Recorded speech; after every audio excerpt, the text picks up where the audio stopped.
Forget all the cliches about why we measure performance. You can't manage what you don't measure.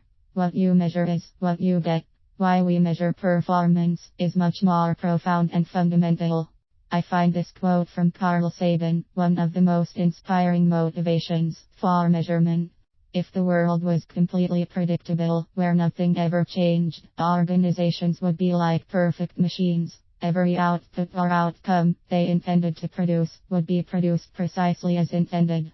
Control is 100%. At this extreme, there is no use for measuring performance, because performance is always perfect, with no variation. Our world isn't like this, and that's why performance targets of perfection, like zero injuries or 100% on-time performance, make no sense, no matter how idealist or right they might seem.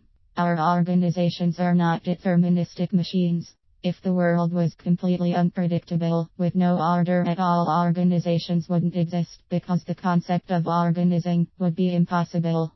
Control is 0%.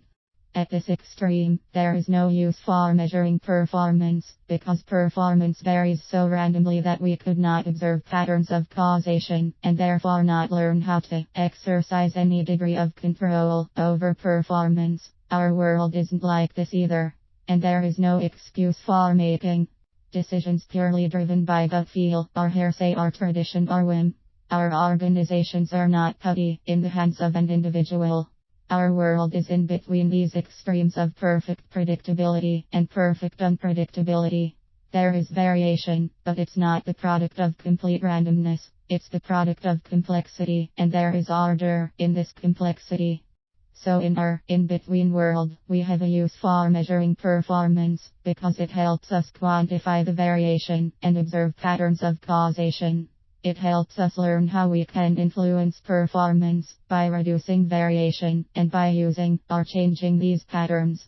Performance measurement is an application of science to deepen our understanding of the complexity in our organizations and speed up our identification of the patterns within that complexity, so we might get better and better, but never perfect, at creating the results we want.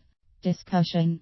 Do you see in your organization any evidence that suggests people believe the organization is more predictable than it really is, or more unpredictable than it really is?